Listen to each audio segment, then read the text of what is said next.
people are like, well, if you were so abused, why are you smiling? If you were so hurt for so long, why do you laugh? And it's like, because why should I allow them to have my like, I don't even know if I know how to like articulate this. Why should you already taken everything. You're going to take my joy? Can we get a tissue, please? You already took everything. You're going to take my voice? I mean, if you've been through abuse and you didn't have a camera or a webcam and you didn't have audio of what happened, it's going to be difficult for you to prove, especially in front of people who are committed to, is it disbelieving? Not believing you. And so I wanted to do this because I want you to see what everyone has to go through, right? You got in a situation where you call out abuse, you got the people that love your abuser, they're hurt. You got the people that was abused by the abuser. Now you're opening another, like now you're making them remember and relive their trauma. They're hurt, right? Thank you. Oh, is this bounty? This is nice. They're hurt. Everybody is hurt. People hurt people.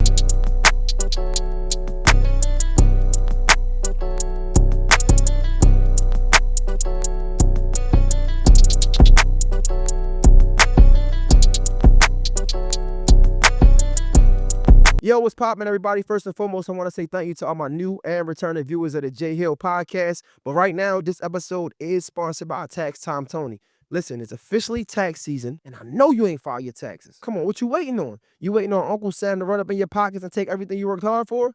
You don't want to do that. All you got to do is holler at my guy, Tax Time Tony. Go to www.taxtimetony.com. He can get you on his books so you can file your taxes. Listen, he's maximizing refunds by minimizing the amount of taxes you got to pay. You don't want to wait, and he's giving you $1 million in audit protection. Go to www.taxtimetony.com right now so you can get on his books and you can file your taxes. And he in his 4th year of business. And if you don't know something about businesses, most of them fail within 3 years. Why? Because their taxes ain't straight. So listen, if you either a 9-to-5er or you got your own business, you want to holler at my guy, Tax Time Tony. Again, that's www.taxtimetony.com. Make sure you holler at him. Let him know J Hill sent you. Let's get into this episode. You all right? Yeah, I feel good. I actually had a capacity to have a conversation. He was like, yeah, no, I have a capacity. I'm just used to action.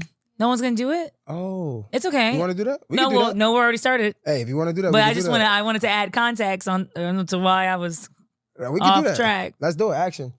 Yo, what's poppin', everybody? It's your boy, Mr. J Hill Podcast. We are in the building. I do have a special guest here. Yo, before I say her name, I remember I was watching her content. What'd you say? You said something? I was watching her. Oh, before we even get to the interview, yo, make sure you like, share, subscribe, comment on the YouTube. We're trying to grow. We're almost at 100,000 subscribers on YouTube. So make sure you hit the subscribe button right now. You make sure you like the video. Make sure you comment on the video. Then make sure you share it. Then comment and say you shared it. Miss Keita Rose is in the building. It's a lot of instructions. Yeah, it is. But they follow because they've been following the journey. They see I love that.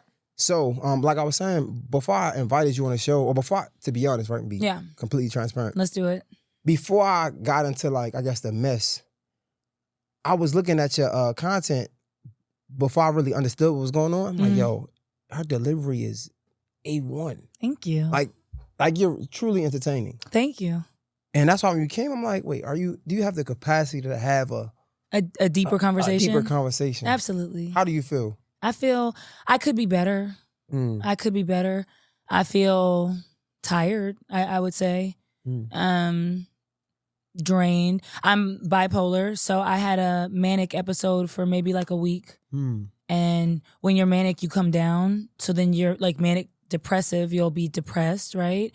And depression looks different for everybody. Me, I'm just gonna have low energy. So I don't know, I kind of like joke around and add a little comedy to my life because no matter what you are going through, right, you always need to see the joy out of it. You have to enjoy the process. The process is going to be hard and strenuous, but you need to try to enjoy it. So, And is that a coping mechanism as well? Like using the laughs? I think so.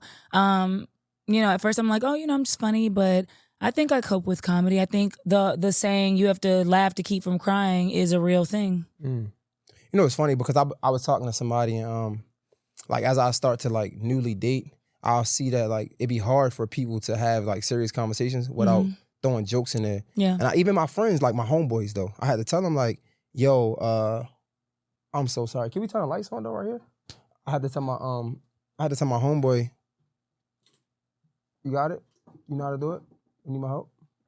We gonna just keep going, but yeah, just my bad. You good? I'm like all in my nose. I was making sure. You should be able to just plug it in.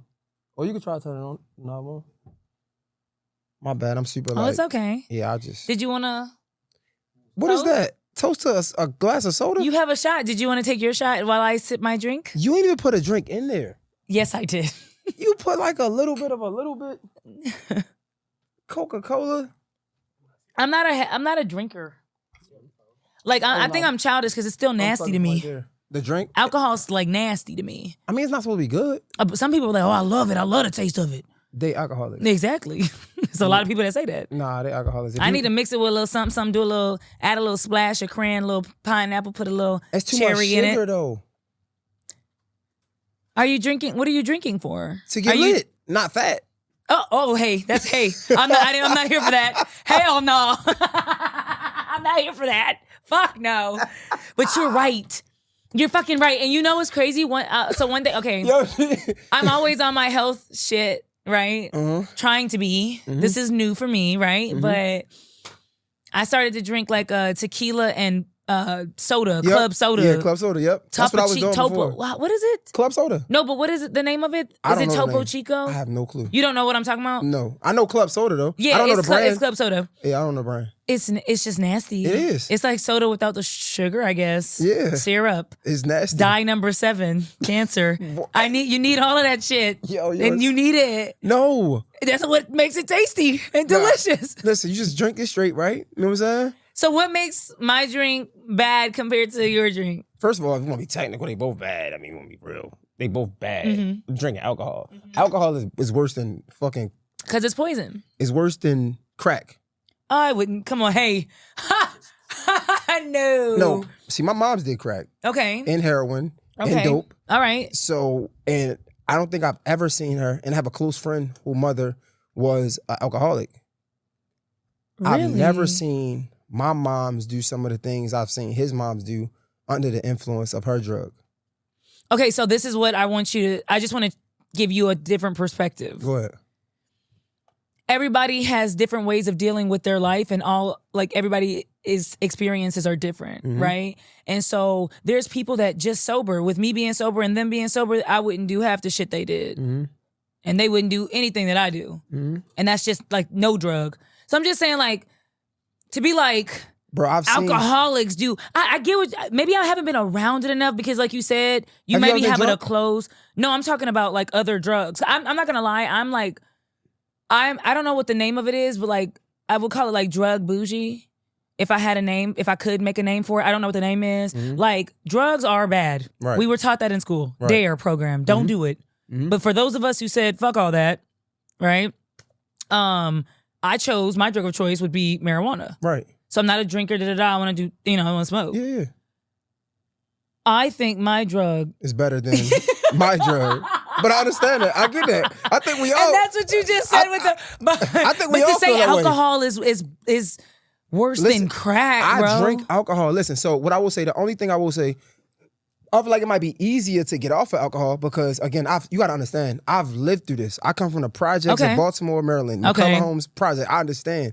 So I've seen my moms be ill off of dope. Like, right? So, but what I will say, when I'm saying is worse, even me, outside of everybody else, I've got drunk before. Yeah. I've blacked out before, and I've woken up not remembering the next day. Okay. I don't think I've ever seen my mother do that. Black out. Like maybe I've seen her overdose before. Right. Okay. And thank God she's still here. Right. But to like black out on her drug, I've never seen that. Would you say that some drugs make you just more productive? I don't know. I'm not talking. So I only can Have you ever done drugs? Yeah, I've smoked weed. I've done shrooms. Oh, see, you're too much. That's too much. Oh, so that's what I'm saying. So you're judging me. I'm not judging you. But for me, if it's my personal, I just think that's too much. Shrooms? You know why? So the people that I know that do shrooms told me that I do not need to be on shrooms because I'm probably going to have a bad trip because of how my brain works. You might got to turn it up a little bit. Alex, maybe it's me being bipolar. But nah, so shrooms, what I've heard, I only did it like twice. I don't need to be seeing shit because I like to defend myself. But the times I took shrooms, it was a really good time. Okay. They say like it depends on your mood. It does. So like I guess the 2 times I did. But if you're a naturally happy person. You'll have to turn it all the way up. Wow, that's nice. Yes. If you're a naturally happy person, then you're probably going to have, but if you have ups and downs. As we all do though. No, well, I'm bipolar. Are you bipolar? I don't know. I never got checked. Then we'll just say no. A lot of people say, I'm a Gemini, so. But see, no, come on. And that's what I'm here for. Fuck that. No. And that's why I'm here. Absolutely not. A lot of people say I was bipolar, but so. Okay. Really, honestly though. Mm-hmm. How did it look? It look good still? My brother was diagnosed with bipolar disorder and schizophrenia. All right. So like I've seen it. I understand the disorder. No, you understand bipolar and schizophrenia in your brother that you lived life with, right? But to know about a disorder, I mean, that would take years. Really, I'm not saying people go to school and get degrees and study and research and look at studies and talk to people and make do clinicals and all this stuff. So I think that we need to deep dive more into what disorders are. I'm not saying here. I'm saying just as a people. Like what is a narcissist? What is bipolar? What are these things and what does it mean? And what are some of the behaviors and how can you cope with loving somebody who might be going through this? Because I get kind of triggered a little when people are like, "Oh yeah, I just fuck shit up, girl. I'm bipolar." Oh, I don't do that, and I'm bipolar. So what do you mean? Like mean what you say when we're talking about these things, right? Because it's important. And I tell my son that. My son one day was like, "Oh my God, I'm so depressed." And I was like, what are you depressed about? You're depressed? And he's like, "Oh my God, I couldn't download a game." It was something like that. And I said, "Well, I think you're sad." And I explained what sadness is, what depression is, the severities. I said, "So after all that, do you still think that you're depressed?" He said, "Oh no, I'm just down. I was just down about it. I'm okay." Because it's important. We need to identify our emotions so that we know how to navigate them in life. So you think people, I guess, misuse all the time the diagnosis? Yeah. And that not just bipolar, all of the diagnoses. Just because you don't get checked, just because you don't talk to anybody, just because you don't go to therapy, go to psychiatrists, psychologists, don't mean that you're not sick. If we both had cancer, but I went and found out and you didn't, we both have cancer. Right? So a lot of people would rather not do that. And that's why there's such a stigma around mental health, I think, because a lot of people would rather not get help, not figure out what's wrong, because then they'd actually have to do the work required. And so it's easy to just be like, "Oh, girl, you tripped out because you're bipolar.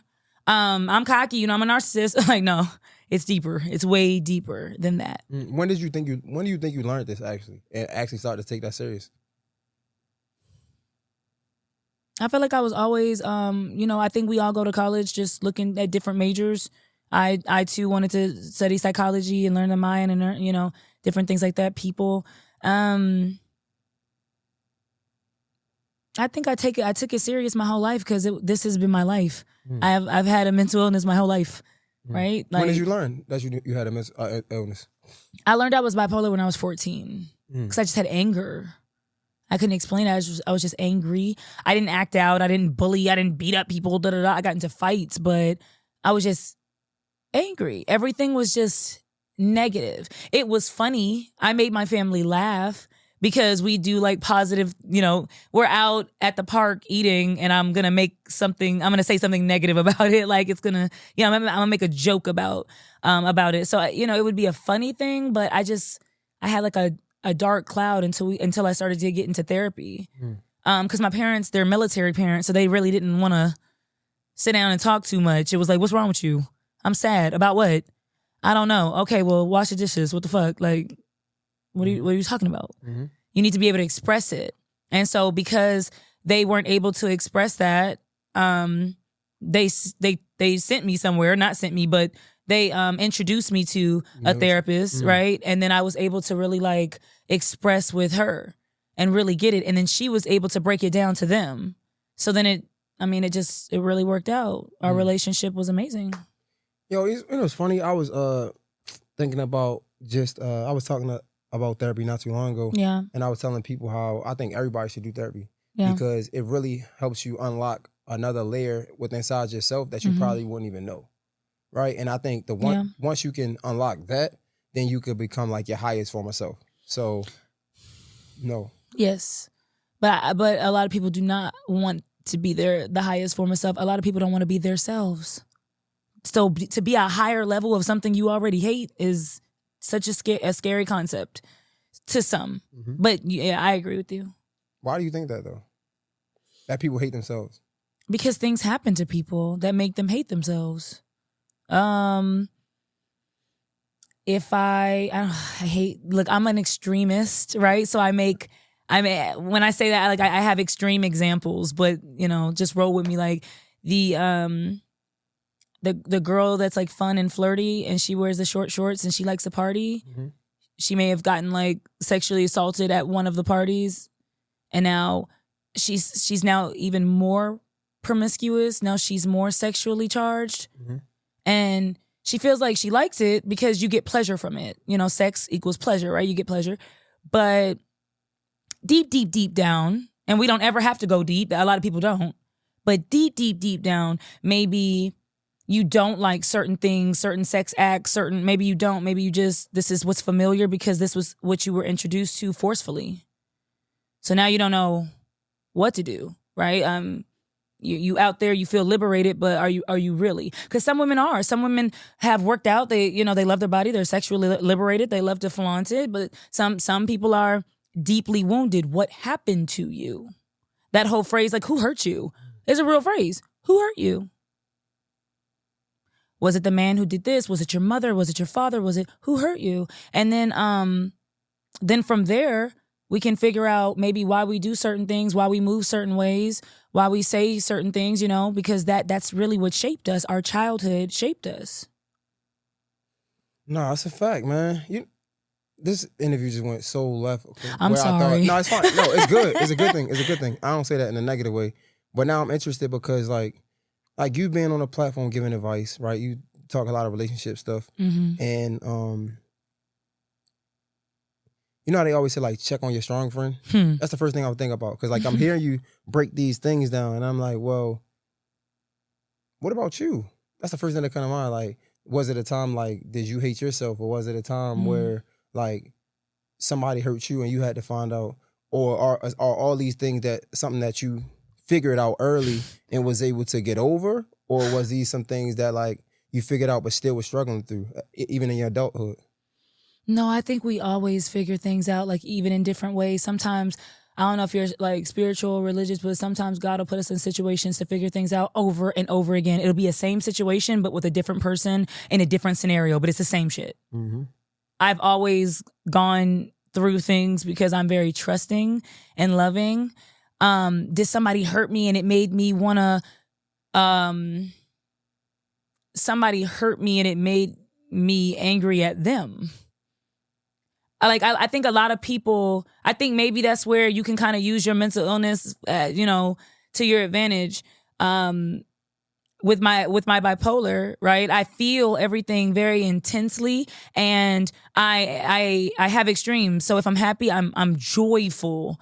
If I'm sad, I'm depressed. If I'm mad, I'm enraged. There's no like middle ground. Now I can of course regulate it. I'm not out here just like going crazy, right? But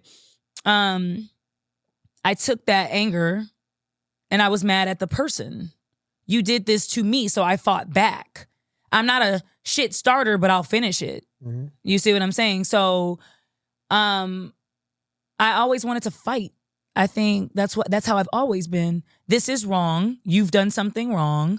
You got me fucked up. So now let's find out.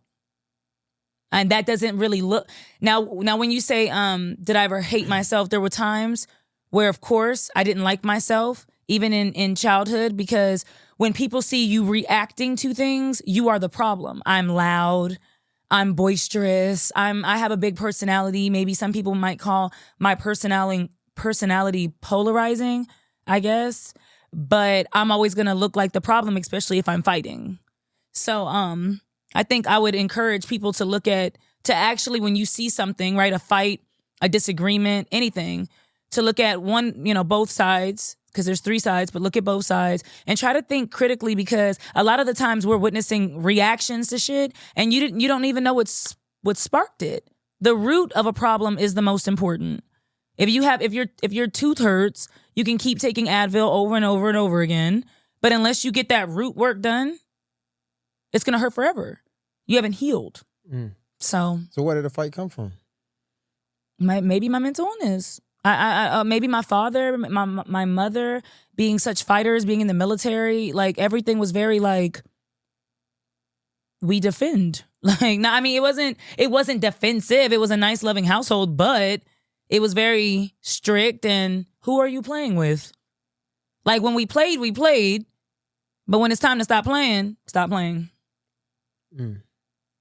No, I'm taking my time with the questions because like I said, and I hope I'm making sense. No, it's fine. You're making sense. For me, again, when I say the interview went left, and in the best of ways, because this is like the purpose of my podcast, right? And I even explained it a little bit earlier, but even further than what I explained, is just understanding that we are so similar, even when we can't see it.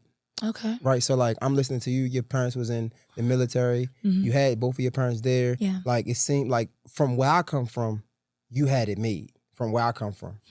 But when I'm listening to you, you're so similar to things that I've been through. Like everything you said, like I can relate. I was just waiting for you to finish, right? Like I used to fight. I mean, I got kicked out of 6 different elementary schools. Same. I went to 3 different middle schools. I went to 3 different colleges. And I mean, college is when I'm an adult. Okay, so I didn't do that. No, I didn't do that college. Yeah, so come on. What I'm saying is, but I lost multiple jobs as an adult. So the same thing from being in elementary school in my adulthood, all for fighting. Yeah. And for me, I think it was because of the environment that I was in. I think the environment created a standard that when I lived up to the standard, it continued to reward the standard. Okay. However, what was wrong with that was the standard wasn't a good standard.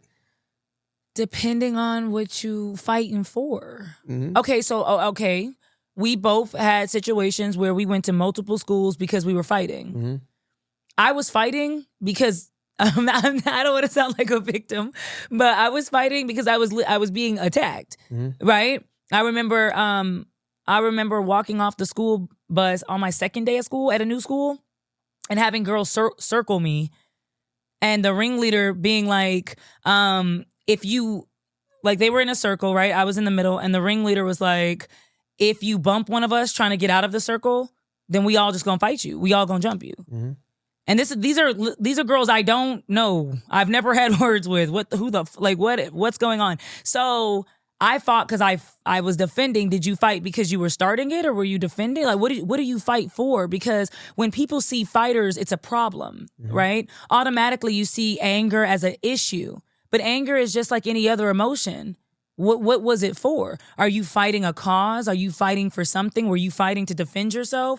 Or were you fighting because you had anger in you and you wanted to beat down on the little, like, what was you fighting for? Oh, me, I was defending what I thought was myself and my family. Okay. Like I said, my mom was she did drugs, and I lived in a project. So for the most part, if somebody did drugs and they was close, we all knew, because I didn't have, like I said, my older brother was diagnosed with schizophrenia and bipolar, so he didn't live with us.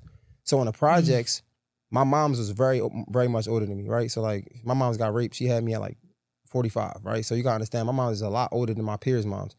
My peers' moms is outside in the projects fighting with them. I say that to paint a picture. So I'm outside, like my mom is copping from a lot of my peers' older siblings because they sell the drugs in the projects. Right. So I would get teased for that.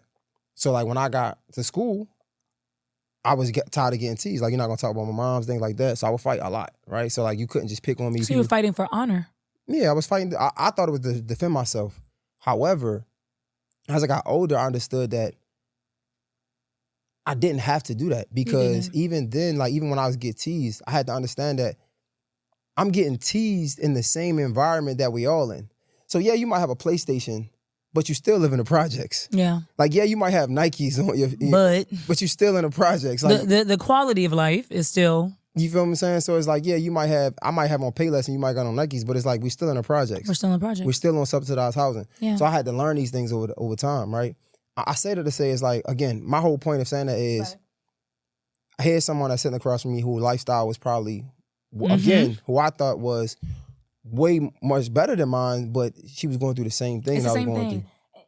This is what I want to reach on about, like, mental health. Mental is really important, but we shy away from it. We don't care about it. Whether or not, like, I'm going to use an example, a phrase like that whole, I'll cry in a Porsche, right? When women are with wealthy men, but they're not being treated right. So they justify it by saying, well, if I'm going to cry in a Porsche. But if I'm crying in a Honda, we're still crying. We still feel pain. Our days are still bleak. We're still miserable. You just happen to be in a shinier, a better car. We all experience the same things in different ways. And for some reason, some of us take our experiences and we think it makes us better than others. And we think it allows for us to be in higher groups with higher statuses, to look down upon others. But it's like, listen, it's the same shit. If your mama was on crack and she was abusive, not saying yours, but for example, and my mom was a rich doctor and I got everything I want, but but my stepfather, her boyfriend, whatever, was abusive. We both were little kids in a scary environment. Now, I'm going to have the resources to go off to college, I can make my pain feel a little better with money. That's why people think money buy happiness. I can make my pain better. I can afford to go to a therapist. I can afford to live a lifestyle and to create a whole new reality, and maybe to shut off what my stepfather did, and I can just go about my life. You can't do that, but you might be able to get on some shrooms and jump into a different reality, right? We're both doing the same thing. It's just in different ways.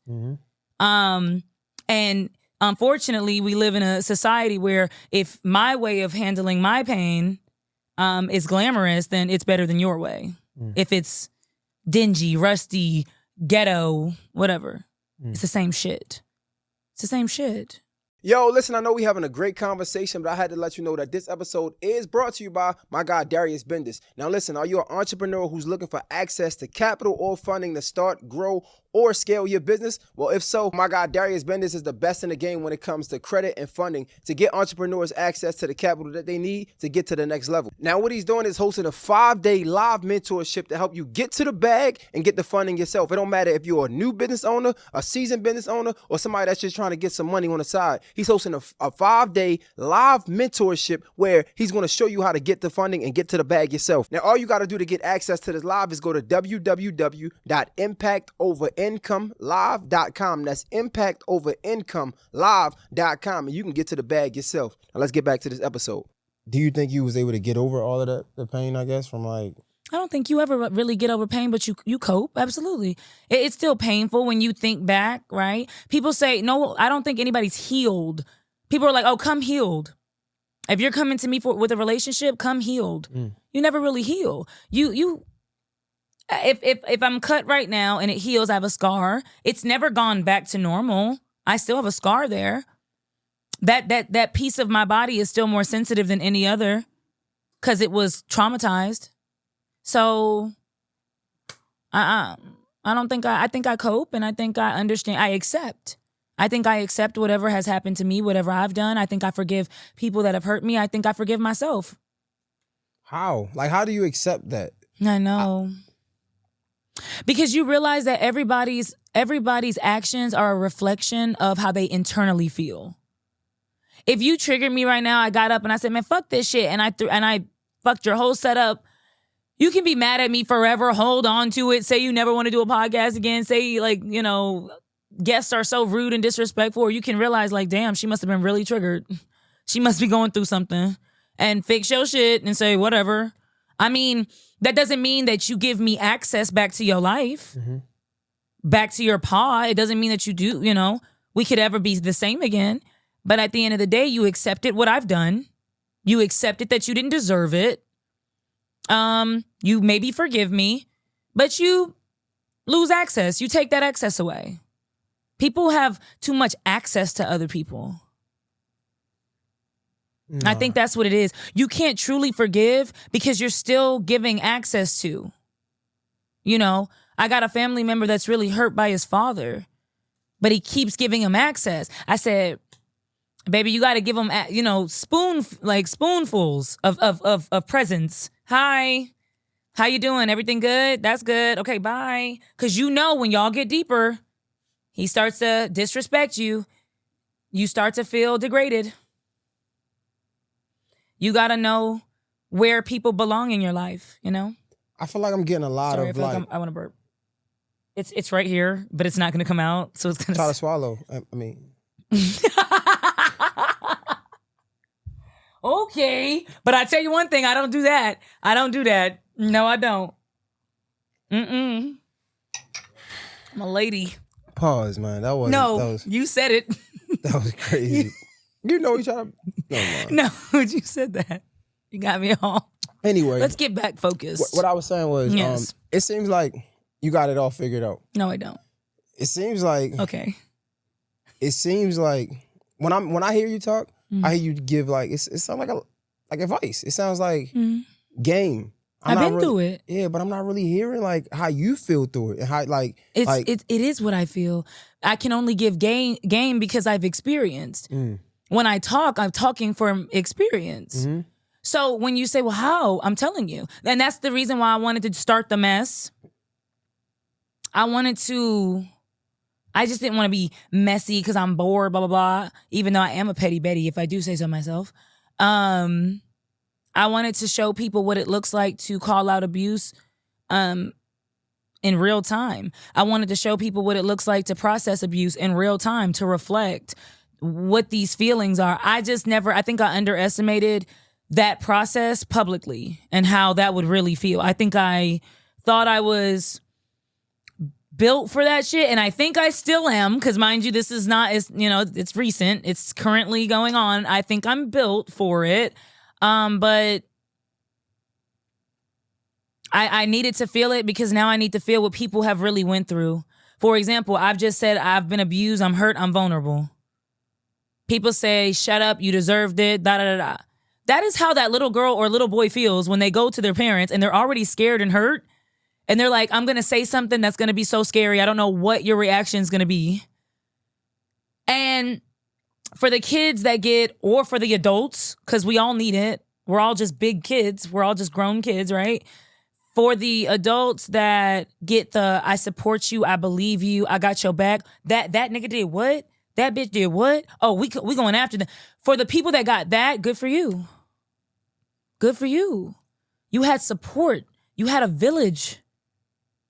But for the people that didn't happen, or what was you doing to make him want to do that to you? What was you wearing to make him look at you like that?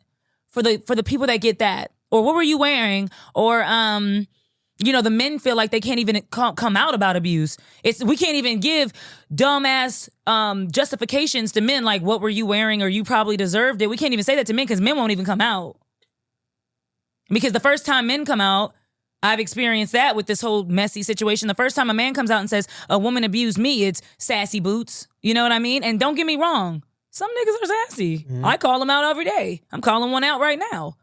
But a man that's arguing with a woman on social media because he's never got no game and, or he ain't never had no game and no women ever talked to him is different from a man that's saying, I was hurt by a woman. I was hurt. Or I was hurt by a man. It's different. And so when we talk about it, I don't know, we just gotta destigmatize it and really, we don't gotta be sad every day. That's another reason why I wanted to come out and do it. Because people are like, well, if you were so abused, why are you smiling? If you were so hurt for so long, why do you laugh? And it's like, because why should I allow them to have my I don't even know if I know how to like articulate this. Why should I? You already taken everything. You're going to take my joy? Can we get a tissue, please? You already took everything. You're going to take my voice? I mean, if you've been through abuse and you didn't have a camera or a webcam and you didn't have audio of what happened, it's going to be difficult for you to prove, especially in front of people who are committed to, is it disbelieving? Not believing you. And so I wanted to do this because I want you to see what everyone has to go through, right? You got in a situation where you call out abuse, you got the people that love your abuser, they're hurt. You got the people that was abused by the abuser. Now you're opening another, like now you're making them remember and relive their trauma. They're hurt, right? Thank you. Oh, is this bounty? This is nice. They're hurt. Everybody is hurt. People hurt people. And this is what I wanted to, because I hear you say it's like everybody else, right? But if we could take away from everybody else, I know you did this and it's helping everybody else understand, but like I want to talk about you. Okay. Right? So like, and that's why I actually just had a capacity, because it's like, I really want to talk about you. Not everybody, I understand, like we do things and it can help everybody else, it's motivating, it's inspiring for everybody else, but forget them for a second. When we talk about therapy, I've said this like 10 times over the past week. One of the best questions that I've ever been asked from my therapist is, how did that make you feel?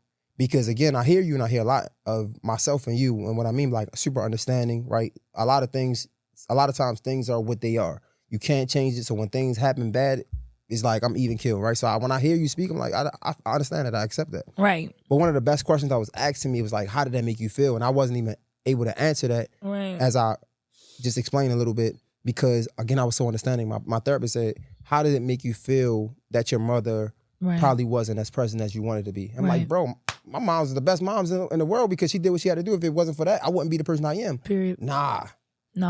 That's cool. How did it make you feel? So when I hear you, I'm like, I hear you talking about like, everybody, this, nah. Yeah. That's cool, but what about you though? Like I feel everything. I feel like I'm an empath, so I feel intensely. Maybe that's the bipolar. I feel intensely. So I feel 10 different emotions on one day. I might feel, happy that I'm finally free from a situation that I shouldn't have ever been in and I shouldn't have stayed in. I feel angry. I feel bitter. I feel resentment. I feel powerful. I feel emboldened. Like I can't, it would be difficult for me to be like, oh, I feel strong. Because sometimes I feel weak. But I'll take what something made me feel and I want to fight for people. And in that way, I fight for myself. Do you think it's finally time that you are able to like fight for yourself now? Yeah. Do you feel like you couldn't do that at a time? I've always fought for myself. I've always been in situations. So like being in the military, a lot of like commanders, first sergeants can't keep their hands to themselves. They're very touchy. And when you're in a situation where you live with these men, you sleep with these men, you wake up with these men, you stay with these men, you shower right next to these men. It's like I was in a situation where a group of girls felt one way about a sergeant and I felt the same way and we were all going to fight. And when it came down to it, I was the only one fighting. I worked at HR and craft where I came in with a group of new hires and I was so excited and I was like, okay, this is going to be a great job. But then the manager made it a point to fire everybody before Christmas and laughed about it, boasted about it. I got to keep my job. It was like me and two other people that got to keep our jobs, but everybody else had to go and they were angry at me, angry at the people that got to stay. You know what I mean? It was a whole bunch of emotions. It was fucked up. Later on found out that they were like hiring illegal immigrants, like promising to pay them $12, but really paying them $6. So me being HR, like I fought for that. It's wrong. I guess I took my feelings from the whole watching my coworkers get fired thing on before Christmas, and they all have families. So I'm seeing some of them cry and some of them scream. That's crazy emotional. That's really intense. I took that feeling. I held that for a couple months, but then when that went down, I was like, oh no, we're gonna fight for them. So I'm a fight for myself. I'm gonna choose myself, but so I fight for others. That's how I fight for myself. I fight for me and the people that feel like me. Okay. So when I ask you, do you think this is the time to fight for you? You think you're fighting for others as well now? I think I'm fighting for me and others. I think two things can be true at once. Of course, let me give you an example with this whole messy situation, right? If I just fought for me, then when he called me and offered me $500,000 to make everything go away, I wouldn't have been pushing so hard for, but you've done A, B, and C. We gonna make sure they straight or what's up? It's you fight for yourself, but so you help others as well. You fight for if you were abused as a child, you'd want to fight for the children that don't have a voice. You better than anybody would know how they feel, why they won't tell, why they're so scared. You've been through it. Why wouldn't you fight? Right. Do you feel like people feel that though? Do you feel like people understand it and they feel that you're fighting for them? No. They feel like I'm fighting for them? Mm-hmm. Yeah. So the people that I'm actively fighting for know what I'm doing and know why I'm doing it. That's the only people that matter. So when you say no, you don't feel like everybody understands? No, I don't think everybody understands because you couldn't. I don't know. This is gonna sound so crazy. I don't know. I used to always ask myself when I was little, why did Rosa Parks do what she did? Why did Martin Luther King do what they did? Sure, it wasn't right. Sure, they were going through a hard time. And of course, I'm minimizing it. I know what they experienced, but what made you want to be the voice? Because everybody that's the voice gets shot, killed, freaking arrested. Everybody that is the voice, the one person that the people can, depend on to fight for what's right, they all get killed. So I was like, I get it, and I'm thankful, but that's really putting yourself in the line of fire for everybody else when you could just fall back and deal with it. But then I realized, I think when I had my kid and when I look at my son, it's like, oh, the way I feel, and I don't know why they did it, but the way I feel, the reason I feel they did it is because this is not a life worth living if we have to live it like this. It's no point. There's no quality. If our kids can't go to school without being shot down, if our parents can't go to the grocery store without being killed, if we can't walk around at certain hours of night without being hung, if we can't look at white women without being dragged in the street like dogs, we're not living. We're here. We work, we eat, we go to sleep, we have sex, we make children, but we're not here. We're not really enjoying our life. We only get one. So if I gotta die fighting for something, fighting for a better life, fuck it. Or I could just live in this pain, in this reality. So I guess I like how you even put it. You said with this mess, right? I feel like people know what we're talking about. So since we're here, when we talk about that, what do you think your fight is then? I don't know. My fight was with Mojojo. I'm not gonna hold you. I said, oh no. When I reflected and I realized what happened and when I realized what a true narcissist is and what it means to really be wrapped up in something like that, that triggered the mental health advocate side of me to really deep dive and figure out what's going on. What did I play? What part did I play in my own abuse? Why did I allow it? What's going on? When I told my story, it was going to be strictly about financial. I was going to say they always laugh at. I'm sorry. There was a burp. Sorry. There's the burp. They always laugh at black people for being poor or ignorant or we don't have anything. Every time, if you look historically, every time we've tried to build something, it's been torn down. And finally, when we have it, when a black man or a black woman has it, whatever it is, right? Success, money, and they can pour back in. Sometimes it doesn't happen. Sometimes it does. But majority, depending on how you look at it, it doesn't happen. We get more clothes, and now our dogs have chinchillas in the wintertime and diamond leashes just because we got money. Fuck it, we ball. But everybody else is what? Still, and praising you because you made it. Thank God, amen, you made it. Well, reach out your hand, nigga. Like, help other people. Let's build up the community. So I was trying to talk about financial literacy because here we go. I met this guy. He came off like a brother. I'm gonna teach you. We're gonna make money. I got you. You're so this, really like pumping up with love and care. I would say love bombing, but we never had sex. We never was in a relationship. Never. But it was like, I got you. I'm going to pour into you. So you're excited. You're like, oh God, this is a great opportunity. I'm excited. And then like in a relationship that gets snatched away. And then you stay in a situation because you hope that you'll get back to when it was, I got you. We're going to help you. We're going to do this. We're going to do that. But it never does.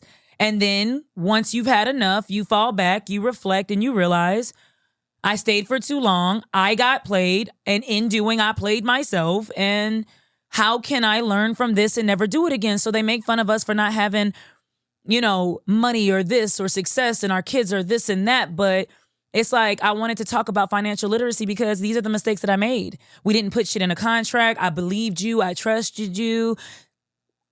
These are things that can be avoided so that other people don't have to deal with that. But when everybody came out, I got protective orders. I got pictures. He beat me. Okay. Well, and I'll just add context. A lot of the reasons why I felt like I really cared about this guy and really wanted to build this great platform with this guy is because he always talked about his abuse, and that shit hurt me. Like, I feel. So I was like, oh my God. And it would be so frequently. So he would always tell stories. But then when it got to the point where I no longer even care for you, I don't even care what you do, I never want to talk to you again, I really don't care. It's hard to empathize with his abuse, especially when you feel like he uses his abuse to gain sympathy so that you could, become vulnerable and he can continue to abuse. When people started coming out about his abuser, his mentor, I remember something that he said something shows ago where he was like, my mentor is still mentoring boys to this day. And Dr. Cheyenne was like, well, what are you going to do about it? Are you going to go public? Are you going to how are you going to fight this guy? Because clearly, he told the story to everybody, all the stories. She's like, clearly, you're 35 now, you're grown, you feel strong enough, you've created this platform, you help people. So are you going to go after this mentor? And he kind of shut down. He didn't answer her. And immediately my instinct to fight came in. And I was like, well, he doesn't have to, talk about his abuse publicly and stuff like that. Because that's what abuse is. Like, I don't know. I was like triggered to fight and defend him, even though at that point I couldn't even stand him. But I was still defending.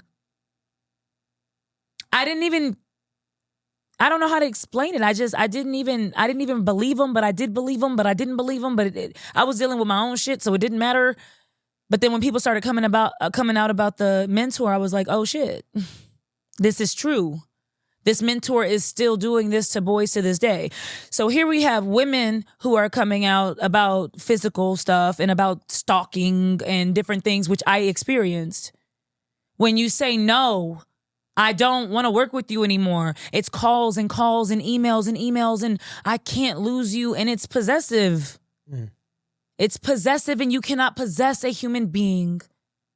We are not yours. So I started hearing the similarities, even though they were with him and I was only working with him. Then I started talking to people that worked with him. Similarities. Been talking to people that worked with him. Similarities. We all know that we've been financially abused in that situation, but I've never been physically abused by him or sexually abused by him, or, you know, I was only supposed to talk about financial. But I felt like I'm fighting for myself anyway. I mean, that doesn't mean, you know, hear stories and just believe people and then, you know, fight and just believe everything. But when those things were vetted, when those things were founded, I was like, oh, no. I'm already in the fire. I've already through my first shot. Might as well go all the way. So I guess, all right, so from somebody on the outside looking in, right, we look at, I guess, tonight's conversation, we see this big platform that's clearly giving people opportunities, right? That's taking people from social media influencers to being on this big platform and now have a name for themselves, right? Putting money in people's pocket, taking people around the world or the country to travel. And it's like, why do all that for people just to abuse them, I guess? Like, I think you're only able to do that. I wouldn't say that. I'm not going to say everybody that's ever been successful is a terrible person. I'm not. There are successful people that work hard, got their bread, helped the community, and called it a day. But I'm talking about the people that are like money hungry and power hungry, and they need the money and the power. They only got that, everything that you just named, it only happened because of how they scammed. Because of how they lie. You know, it's like that one meme that's like, it's going to take me a little longer because I'm not scamming, selling pussy, killing people, manipulating, whatever. It's because, you know, and I say this, and I've always said this, like, good guys don't finish last. It's just that the bad guys take it first. And so now you have to, okay, like, let's say we're building up something, me and you, I'm the good guy, you're the bad guy, you come and knock my shit over. Gotta build it up again. It's gonna take you longer. People are gonna take it. Like with this situation with me, I had millions of followers before I joined the platform. The platform wasn't where it was. They used my audience. They directed, whatever. Okay, cool. I asked him after all the abuse, after everything, I said, hey, let's keep things cordial. I just don't want to work with you. I don't want to work with you anymore. I want to disassociate myself with tonight's conversation. I want to be apart. No. You should tell people that we just grew apart. I'm not going to tell people that we grew apart. I just want to be cool. How about you just give me a goodbye post? That way, my fans, my followers, the people that come to the show to see me and support me and show me love, they'll know that I'm no longer associated, but I'm going about my day. He said no. He said, I got videos of you for 4 or 5 years. I own all the footage. Okay. So it would be weird if we said goodbye to you and we were still posting you. Bet. So stop posting me. Well, I can't do that because I own all this. Listen, I said, if you don't give me a goodbye post, I'm going to say goodbye myself. Don't do that. Don't do that. Calling. It's like, people have to go through extreme measures to get away from others. Why is abuse so prevalent? Why does it happen so naturally? I'm sorry, this shit happens every day. And more people are enabling and complicit than they know. Every time I justified, every time somebody said, quit. Family, my father, my mother, my friends, my man, quit. This is terrible. I would say, first of all, it's good money. This is good money. So one, you're focused on money. So when you focus on only money, your quality of life will dwindle, and you'll get that money, but your quality of life will dwindle because you're too busy chasing. You won't stop and enjoy. So what's the point, right? I said, it's good money. And then I said, you don't understand. He do the things that he do because he was abused. You don't get it. That is enabling. Like, that's enabling. I thought I was trying to be more understanding. Like, I had a good childhood, so maybe, you know, you didn't have a good childhood. Really bad things happened to you for a long time. I can understand why you are so angry, why you yell at people, belittle people, demean people, because you're just angry. But how many times do you have to beg a person to heal before you're like, you know what? You're not going to change, and you can't go around fucking with everybody's lives. going in and tearing up people's lives, but then stepping on a platform and acting like you're doing some service to a community that you don't even give a fuck about. So yeah, where did it first go left at though? Like what happened? I think, and that's another thing. As I'm processing, it isn't just everything was great and then Tuesday Bob went crazy. It's little things like he would always say, "You're fat, you're this, you're that." I was in the military, so men were mean. People talk shit. I didn't care. But when you realize that for years and years, having somebody say you're not valuable, you're not going to find anything else. This is the best opportunity you'll ever have. You're just a content creator. You're fat. You need to get prettier. I thought like, fuck that nigga. Like I was like, whatever. But every single day, like hearing this, it's doing something to you. It makes you subconsciously say, maybe he's right. Maybe they're right. That's what happens with children or anybody that's been abused. Maybe I did deserve it. When the guy slaps his wife and then says, "You made me do that." And she's like, "You're right, I did. Like, I shouldn't be so mouthy." Or, "Yeah, I should have given you your drink on a coaster instead of putting it on the..." No.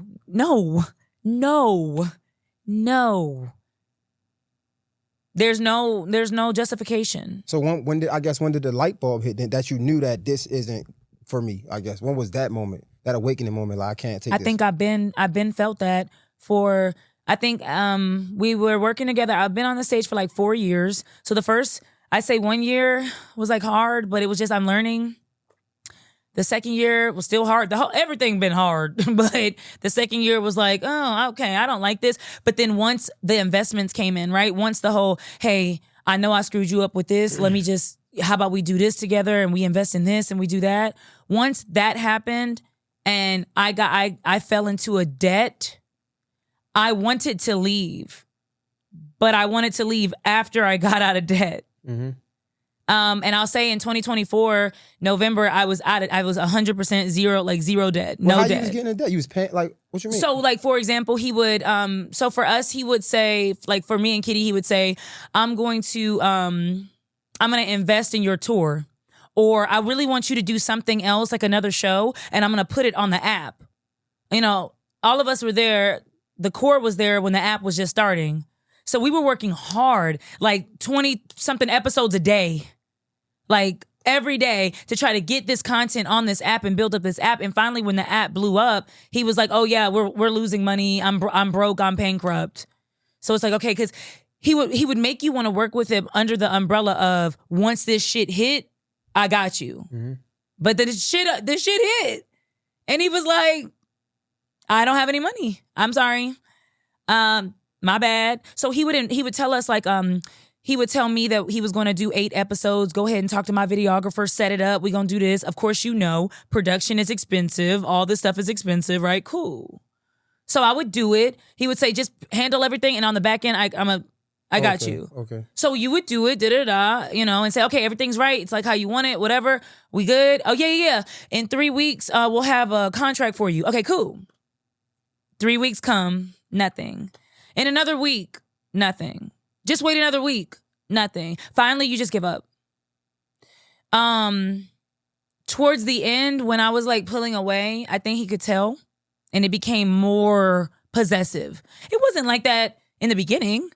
It just got, you know, over time, gradually, he said he made me feel like I couldn't go back on tour unless he took control of my merch. Well, the merch is how you make the majority of the money because all the tour money goes to him. Mm. So the merch is where you make your money. But then he would not give me certain merch on certain cities, or when I would get my merch, it would be like fucked up. Like it looked like somebody like jumped all over it. Like it looked like my cups and the packaging were all messed up. So you can't sell that. It's just small things of sabotage to your side business. Cause he knows that when what you got on the side builds, you're gonna leave. And his fear is that you will leave. So for the people that he isn't sleeping with, financial is how he'll get you, you know, in debt. He'll say, "I'm sorry, I'm gonna make it up. Hey, listen, this year, once you sign that contract, I'm telling you, people are gonna come to the show, they're gonna buy your stuff. You're gonna make projected what, 200, 300,000 this year. You're gonna make da da da da. So I guess when you say you were in debt, I guess I'm not understanding because you said you were staying because you was getting good. Yeah, you're getting good money, and so you're actively investing in yourself on other ventures. He gets mad when you are doing other things. So he'll tell you things like you need to quit your job. That shit makes you look tired. You need to stop working over here, work over here. And so when that didn't work with me, it was, hey, listen, okay, since you're not gonna quit your little job, invest in this because we're gonna do a show. The show's gonna be like this. Just handle it. And then in the back end, I'm gonna give you the money. Okay. But then he never gives you the money. Well, guess what? That's not illegal. Somebody telling you, if I told you right now, hey, listen, I can buy you 4 more cameras and da-da-da-da, just buy it and then I'm going to repay you. That's not illegal. Somebody can do that and lie to you. And if you believe them, that's your fault. So how many shows you think you did? Because I guess well, so I did it in groups. So my first group, like my first batch, my first season would have been $100,000. Oh, okay. Do you get what I'm saying? I did the season. I was like, oh, okay, we did the 8 episodes because it was supposed to go on the app. So I did my podcast and we waited for it to go on the app so they could start making money, generating so I get my money back and he can get money. And he said, as long as he owns all the footage, he can, I don't know. I can't really get into detail of like what he said because it was a lot. It's very jumbled and mumbled. It's confusing. It's a lot of fast talking. It's a lot of gaslighting. I didn't say that. I never said that. So I know if it comes off like, wait, how did you lose money? I was like processing that in real time. That's why I started the series. Like, where did I go wrong? Right? Now, I did get myself out of debt and I'm proud of myself for that. But where did I go wrong? And I think where I went wrong was I had a lot of trust and I put a lot of trust in somebody that I knew wasn't trustworthy. I thought I was helping build a platform that in the back of your mind, you kind of know isn't yours for, he would say like, you're the first lady, da-da-da-da. You were there when this was nothing. When this makes money, we're going to take off. But it made money. And then he was like, well, I'm bankrupt. I don't have anything. But then with the same breath, he would get on stage and be like, I'm rich because he can't help bragging. So it's like, are we losing money? Is the show... It seems it's getting bigger. It seems you're making a shit ton of money because you keep bragging about it. So what about all those investments? What about all those things you said? Why did you just lie? What was the point of it? And when I'm processing it, the only thing that comes to my mind is just like with the relationships, because with the women, it's all the same. It's a pattern. I'm going to keep calling. I'm going to keep calling. I'm going to keep calling. I'm going to try to bring you back. I'm going to buy you a dog. And then I'm going to say, it's my dog. Bring it back. I'm going to get you back. I don't know. Every year we wanted to leave. We all came together and said we wanted to leave. I don't know. That's what abuse is. I think it's confusing and frustrating. And I think when you try to articulate it and put it into, I even tried to put it in chronological order. I did. That's what I was going. Yeah. I tried. I was trying to make sense of what the fuck the last 4 years of my life have been. What the fuck? So that's what the whole like, who the fuck did I work for? Dead ass. Who did I work for? Because as I'm trying to understand my own financial abuse, I'm getting confirmation on the sexual abuse. All while getting new information about the physical abuse from relationships. And everything's coming together. And I'm like, oh, you're actually a terrible person. You're actually that. I mean, I don't know. I didn't know. I knew he was an asshole. I knew he was deeply hurt. But I don't think we understand the true definitions of words. I always was like, he's a narcissist. I have videos where I'm throwing shots at him like narcissist. But did I truly know what a narcissist was? No. Not until I met one, went into business with one, became a friend with one, and said, shit. Like, another thing is, in our community, we don't, as long as somebody has money, we equal money with success of anything. When we see, I'm not trying to like, throw shade or nothing, but when we see Nick Cannon have 14 kids by 14 Instagram models, we say, at least he got money. Because in our mind, that means he will do the right thing and take care of those kids and be in every one of those kids' lives and teach and guide and love those kids. Yeah, he will. Will he? Or will he just, when they grow up, say, will he only like 7 of them? Will he ignore the ones that don't look right? Or, I don't know. I'm not trying to... We equate money with success. So as long as I have money, as long as I look the part, as long as the people around me think I appear confident, strong, I appear like I have integrity, it's a fucking facade. You had to build up an image. And I think people that have to do that will always hate people like me. I'm always going to be hated because I'm authentic and I am who I am. Off camera, on camera, when I wake up, when I go to bed. Of course, there's parts of me that you won't see because as a human being, I have my parts. I can have my privacy with certain things, but for the most part, it is what the fuck it is. No, I understand. I guess because like I'm somebody who's striving to be, successful and a boss in my own sort and put other people in position to make money. I'm just wondering, I guess, like, where did it go wrong? Maybe even so I can learn for myself. Because in my mind, I'm like, why would I put so many people in position to win just to F them over? Did I put people in positions to win, or did I need pawns in order to make money? I understand that. Did I put...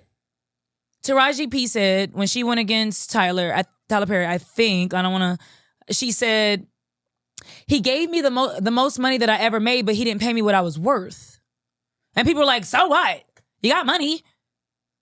Didn't you get money? Yeah, but you have to also understand our industry, how much this makes. Like, for example, if me and you go in on a project and we know it's going to make $100 million, but I give you $10,000 and I say, hey, good job on your part of it, but it didn't make anything, but we both know what it really made. I paid you $10K, bro. But did I pay you what you were worth? But that's just being a liar. Like, if you say, if I make nothing, that's just being a liar. Right. So many of these people are liars. So many of these people are manipulators. Because they need you to get where they want to be. They're opportunists. And now I'm finding that there's more opportunists and people like that than there are people that'll be like, hey, want to work together and create something great. And that is the reason why we cannot achieve and we cannot go higher in our community. We can't, because we're so focused on having things. We want to have things. We want to have bitches and cars and da-da-da. We want to brag. We want to brag in front of thousands of people and say, I'm rich. Because we want all the people to clap and we want all this. But we never think about the people that you had to step on, use, spit on, yell at. The people that are, the people that make that fucking show run don't make enough to survive. Yet he's constantly saying, quit your job. Trust me, when this takes off, it's taking off. Stop lying. Same thing with the whole craft. You're a $1 billion company. I'm not saying that, the company did this. I'm saying where I worked, you're a $1 billion company. And you promised these people $12 an hour, these illegal immigrants, $12 an hour. And they are working in 20-degree weather in freezers. They worked in freezers. They had coats every day. Imagine working in a freezer every day. You can give them $6 more so that their kids can eat. You could. Now, that would make you a good person. That would make you somebody that was trustworthy. That would make you somebody that does what they say they're going to do. Right. I guess going back to the Taraji P. Henson thing, right? Okay. Like, outside of the lying, because it's just a liar. I'm saying, like, when she says, yeah, he paid me good money, but he didn't pay me what I was worth, isn't your worth, like, perspective based? Because if I'm making, I don't know, let's say I'm making $100 million, right? Right. And I decide to pay you, I don't know, $10,000. If you say okay, right? Am I wrong? Am I a bad person for that? No, you're not bad for that. But then you have to understand different industries, right? If in our industry, we don't know how much a thing, like in that industry, in a movie industry, you don't know how much the movie's gonna make. I mean, once you become like a big director, producer, then yeah, you kind of know. But still, even they have their flops where they were like, damn, I thought that, we put 100 million in this. We thought we were going to make 200 million, but we didn't.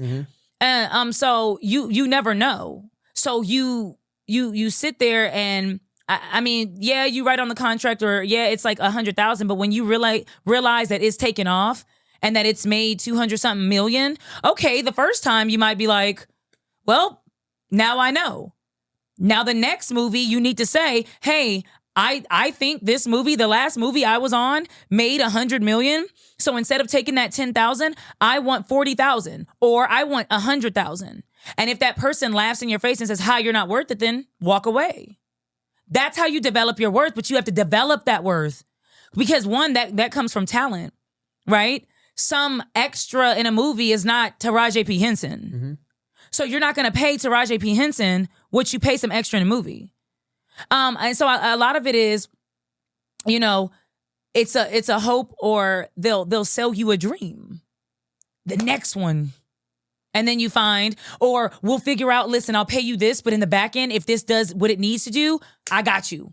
It doesn't work like this. Right. They don't got you. So did you sign any contract at all? I signed I signed the contracts for the specific tour, but for I feel like his goal was not to have you do something else. Right. So yeah, the contract for the tour, he did little things like make deals with my boyfriend so that I'd have to pay for my own flights, right? So what he did was, I guess my ex-boyfriend, so my boyfriend at the time had told him something was up, like we didn't get the money that we needed to for the flights, because usually we get, flights, hotels, whatever. I didn't know this, but apparently he had cut off flights. He was like, y'all are paying for your own flights. Y'all are paying for your own hotels. Okay, so he had gotten an advance so that he could pay for our flights and hotels so we can get there. Cool. So the whole tour goes, and I didn't know until I waited for my paycheck and I didn't get my paycheck. And I was like, so I hit up the manager like, where's my money? And she was like, oh, we made a deal. You promised to pay this money back. Who? You and your ex. Was there a contract? She sends a promise to pay, but there's no signature. I said, so even if y'all did make a deal, he didn't sign anything. What are you doing? And even if I did sign off on it and I did want to pay for my own flights, own hotels, it's shit like that, knowing your worth. I don't want to pay for my own flights in order to get somewhere and work a job. I don't want to do that, especially not when that wasn't the standard before. So I would like to have that conversation of, why am I now paying for my flights? But instead of having that conversation with me, he'll go to someone else and have that conversation. So she gives me the promise to pay. It wasn't signed, and they were like, it is what it is. And I said, okay. I mean, there's nothing we can do. It is what it is. I paid for my own flights to get to the place. Okay. But it's shit like that where you're waiting for a paycheck and then you find out some slimy shit happened in the back end and you're like, okay.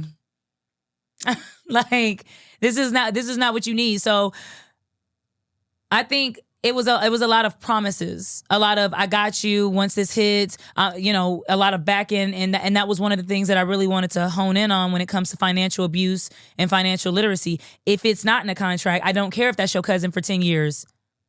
I don't care if he rode with you forever. If y'all are starting a business together, put it all in paper. And then even if you put it on paper, you still might have to go fight in court. You still might, and then you still might lose even if you're in the right. It doesn't matter. These things happen all the time. But maybe if we were more aware, maybe if we knew, hey, the first time somebody messes you up, that's it. We do the same thing in relationships. The first time somebody cheats on you, they're telling you who they are. We keep wanting to say, oh, it was just a mistake. A mistake is I said I was going to take out the trash, but I didn't. Not, I'm going to go text a girl for 6 months, right? Text a guy for 6 months, go to their house, have sex with them, start a relationship with them. That's choices. That isn't a mistake. It isn't a mistake. So the first time somebody shows you exactly who they are and what they are capable of, first ask yourself, am I capable of shit like that? Would I do that to somebody? I'm so trusting because I thought before with the mindset of, well, I wouldn't do that to you. That doesn't mean they won't do it to you. So do you think, I'm just curious, because I see clearly like it's so many people leaving now. Do you think that was the problem with everybody? Like the money? Yeah.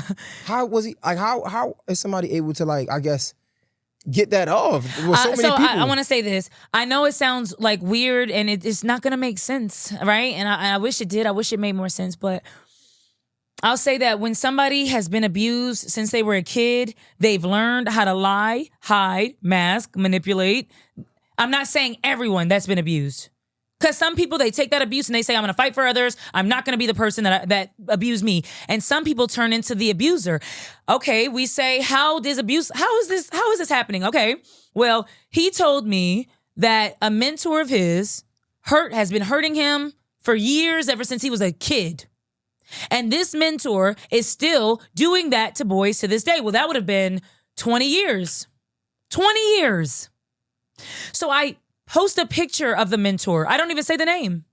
And 15 people come out and say, that's the guy. And yep, he did it. And this is his name. And this is where you can find him. And he's doing that to Sandra's boy. This is not a real name, but this is just a fake name, right? Sandra's boy.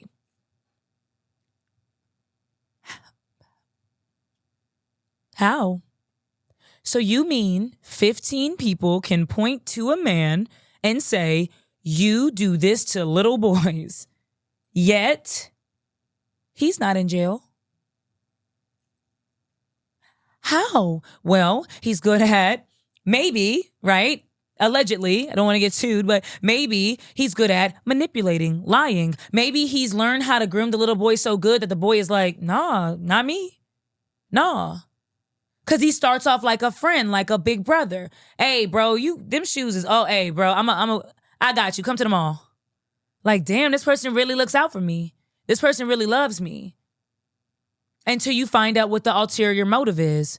That love was fake love. That love was given to you for a reason. Now, what is that reason? Well, depending on the type of person you are. Some people, the reason is because I love love and I love to pour in and I hope to receive. And some people's reason is because I need you to trust me so that you can become vulnerable so I can really fuck you up because I like to deliver the same type of hurt that was delivered to me. I mean, shit, yeah, you didn't deserve it, but neither did I. So here we are. You know, how do you think you, I guess, if all of y'all have like a similar story, everybody left, right? How do you Everybody didn't leave. A lot of people left. Who? I don't know names. I don't know characters, but I seen. Everybody didn't leave. Trip. It was a few people. The girl, the other. Kitty didn't leave. Oh, okay. Kitty didn't leave. Cause I was that's what I was wondering. Like, how do you then start? Like, why is it static between y'all now? Because as we were on tour, so you asked me about my son off camera, right? Mm-hmm. You were like, how was touring with a kid? It was hard because I'm a single mom. So when my child is not with me, I have to like make sure my child is squared away, right? Mm-hmm. Because and it hurts because you're not with your child, right? So we're with people every single weekend, every day, eating breakfast with them, going partying with them at night, going to bed. They become our family. So in a weird way, we are family. We are this fucked up, dysfunctional type family. And Daddy Mojo runs the show. So we're all getting together and I'm hearing Kitty say, he put me in debt, Keita. I trusted him with that tour shit. I know you told me not to. Because I'm saying to her, like, it's hard. It's hard to tell somebody and warn somebody about the abuse that they're about to receive. If you got a homeboy and you tell him about this girl named Carmen and she bad, and he like, hey, watch out for Carmen. Carmen's gonna fuck you up. In your mind, you might take heed. But if Carmen's real bad, you might be like, that nigga's just mad. And that's what it is. So I tried to warn people. I tried to say, hey, with that money shit, if it's not about tour, don't do it with him. Don't do no outside business with him because it's not gonna go right. But she did, and she was put in $30,000 worth of debt. And then I talked to Trip, and Trip said that he had been working for him for 10, 12 years. So since like 2013.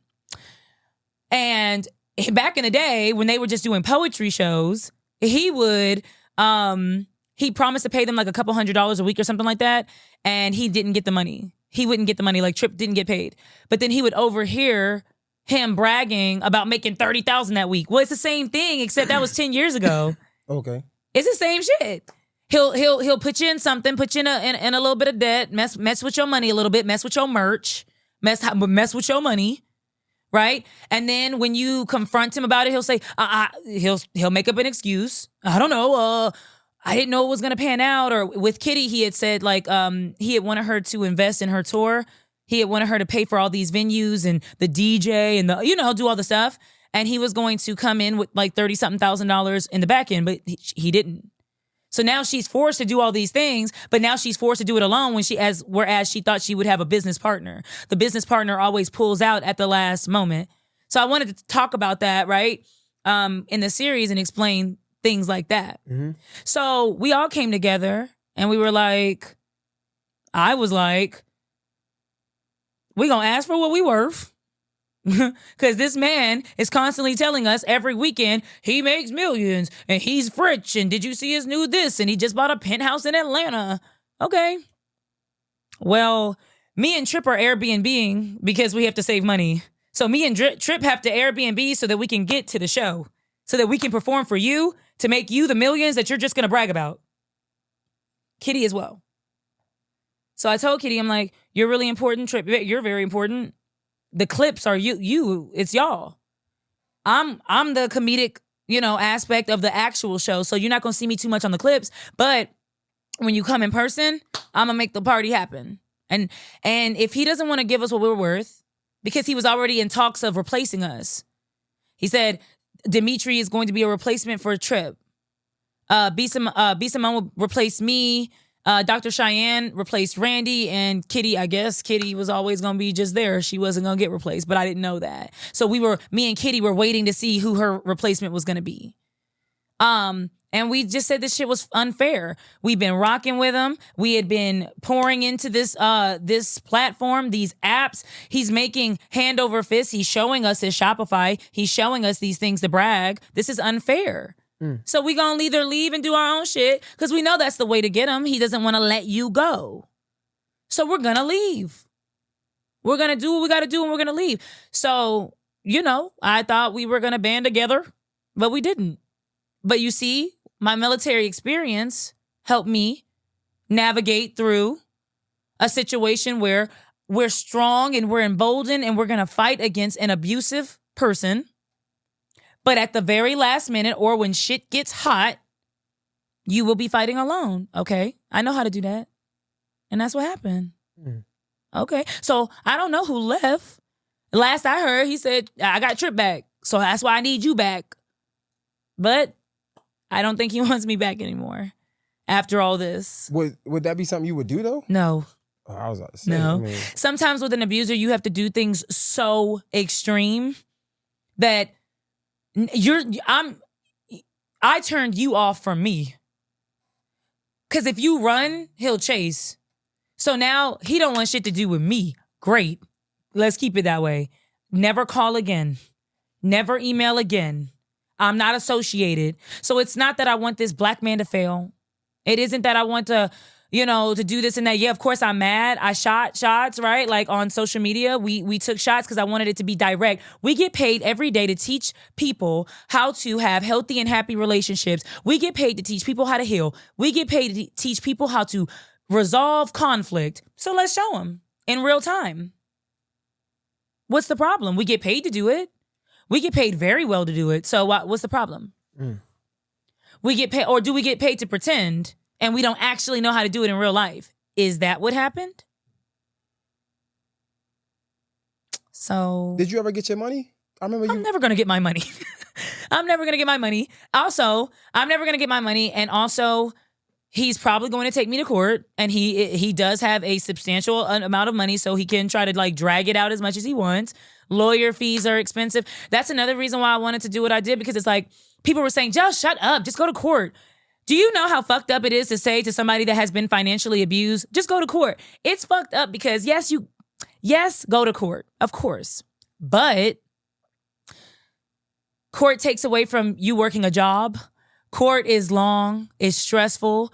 Court is everybody else having to be subpoenaed so they can't go to work, so now they're mad. Court is your lawyer charging you $300-$400 an hour, and he's charging you every time he answers the phone or texts. He would, for example, before this whole thing started, when I dropped my first couple videos, that's when he started calling me over and over and over and over. And then he said he was like, I just want this to go away. We can show the public that we'll resolve this conflict. We can even talk to Ayala. I was like, okay, make it right. You know what you promised me. You know all this shit. Make it right. And let's figure out how we can do it. Cause I'm already finna tell people about the financial. But as I'm doing that, I'm answering DMs, I'm looking at my stuff, and all this shit is happening. So I'm while we're on the phone, I'm like, did you do this? So you did know about the mentor, and you said it, so okay. But with the ex-wife, with these, I said, because shit sounding real similar with you calling and emailing and them having to put a protective order out on you. Shit sounding real similar. Sounds like you did it. I didn't do that, But then even with me, he thinks that he doesn't do anything wrong. I have recordings. I had to record him because I didn't trust him, but he recorded me too. Called me over and over, days and days. I think he induced, or is that a word, induced? Yeah, induced a manic episode. My lawyer and me were up until midnight, sometimes 1 a.m. talking to him and his lawyer about fixing this whole problem, paying me my money, making sure the ex had some money, because the fact that you're giving out relationships advice and you did so much shit and it's all gonna come out and crash, you might want to clear that up instead of being like, I bought a Atlanta penthouse, where the hoes at. You got some more shit to worry about than where the hoes at. And as we're talking, I'm tired, I'm hungry, I'm stressed out because I have to bear the burden of knowing all this shit. I didn't know this, but now I gotta know. So you know what? Everybody gotta know. If I gotta know, sure, I could have healed alone. Sure. I could have been in my room, mad. He messed me over with money. Then I found out this. Then I found out that. I could have just talked shit in my stories. Those people were going to come anyways. Those people are going to find who has a common enemy. You know why? Because they're not strong enough, and I'm not trying to talk shit, but they're not strong enough to fight on their own. Victims will find victims. That's why it's so stupid that after the whole Diddy shit happens, people were like, 150 people came out. Well, yeah, over 20 years, I bet. What did you think? He only did something bad to one person? I'm not saying everybody's, telling the truth. There are people that look for opportunities to pretend that something happened to them so that they can get a quick payday. Sure. All them people ain't lying. Everybody ain't fucking lying. So yeah, I'm not going to hold you. I'm going to take accountability. Was I going to sign that NDA for that $500,000 so that I can get the money to the people and we can let this go? Yep. But I think God has a funny way of being like, nah. No, you're not. I was tired of fighting. I have been fighting this whole time. I have been fighting forever. I was going to sign it. I wanted to let it go. Enough. Let me move on, do my own ventures. Clearly, I'm not good with working in spaces with people that act like that. Let me move on. But I am going to talk my shit because you took my audience. So I'm finna get my audience back, period. But when everything came out, it became deeper. And I think God was like, you don't have no choice. So the reason I say I thought it was God, I think it's God because he had been calling me and offering money and trying to induce, try to provoke me and get me manic to make things right. But really it was to record me so that he could post me trying to extort him for $500,000. So that basically I sound crazy, I sound whatever. And that's what he would always do when he would do little things. He would always do that, like calling me Kitty's name on stage. He would always do little things to piss me off so that when people saw me mad at work, imagine you see somebody mad at work, you'll be like, what's wrong with John? Mm-hmm. Oh, he's bipolar, he's crazy. He's having an episode again. All right, cool, absolutely. Yo, what episode are you on now? Who the fuck did I work for? I'm on 15. All right, 15 episodes, and I feel like it changed the tempo changed a little bit. It had to. Shit came out, and I was like, you know what? I'm gonna tell it all. I'm just gonna do it I'm going to do it. I'm just going to do it. I was going to ask you, but are you like, do you feel yourself getting tired now? Yeah. Yeah. I feel like I told the truth. It got jumbled. It got convoluted. It still don't make no damn sense. So my attempt at trying to make this shit make sense so that people say, failed. But at least I stood up for myself. I think everybody was like asking me, what's the point of this? If you ain't going to get your money, what's the point? Well, if somebody takes everything from you, like the little things that I didn't think were abuse, over those years, I wasn't really wanting to content create. I wasn't pouring into myself, and I couldn't quite figure out what was wrong with me. I was in a good relationship, I felt. I love my son. He's happy. Everybody's good. What's the issue? Why do I feel this way? I don't even want to work anymore. I don't want to create. I'm not creative. I'm not funny. What's wrong? It's because you are in an environment that is killing you. If you wake up every day and there is no will to live, I'm not saying you want to jump. I'm just saying if you were hit by a bus, you wouldn't be sad about it. Like that. Something, you have to fix something in your life. You need to do some type of reflective work. I like to journal. I sell journals. Some type of reflective work. Write it down and look at it. This is what's happening. This is what happened. This is how I felt when this happened. Because when you're in the midst of everything, you don't really know what's going on. I'm thinking to myself, he just mad. He keep calling me fat, but whatever. He keep calling me invaluable. He keeps saying that I'm this and that, but whatever. But hearing that, yeah, he screams in my face to where his spittle touches my face, but so what? I was in the military. I can take, I eat pussies like you for breakfast. I don't give a fuck. No, that's not true. So when you look back on it, I guess, and you hear people say, well, what's the point of this? What would your direct answer be? The direct one answer, if I could choose any answer, because there was a lot of points. I had a lot of points, like, you played with me, you fucked around, here's how you find out, right? There was a lot of points. But the point is, when you've been financially abused, sexually abused, mentally abused, verbally abused, emotionally abused, spiritually abused, because there's a lot of church hurt. Some people aren't going to believe you. If don't do it because you think you're going to get praise, money, sympathy, no one's going to give a fuck. Everybody's dealing with their own abuse and they're looking at you like, whatever. Okay. Say it. Tell what happened. Say it over and over again in a mirror. Keep talking about it. I'm not saying that you got to let it consume you to where it's your life. I'm going to make a video and I'm going to explain as much as I can, and then I'm going to let it go. I'm going to do a docuseries because I'm funny and I want to play around with cinema. But it's my story. It happened to me. It was 4 years of shit. The worst 4 years I think I've ever experienced. And that's rich because I came from the military. They can take everything from you, but they cannot take your voice. They cannot take your story, just like they tell Black people. They can take everything from you, but they cannot take your education. They can't take what we know. And you know what happened, don't you? So even if everybody gaslights you, doesn't believe you, you know what happened. So say what happened. And if it makes people uncomfortable, I'll give you one example. You're cooking for Thanksgiving dinner, you're young, and your uncle comes up and touches you, right? Mm-hmm.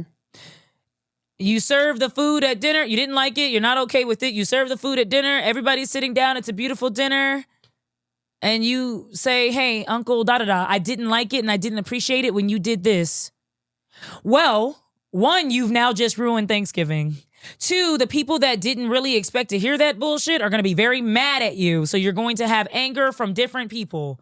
The abuser is going to use that to distract from what the fuck is the true situation. What is the root? The root is you did something inappropriate.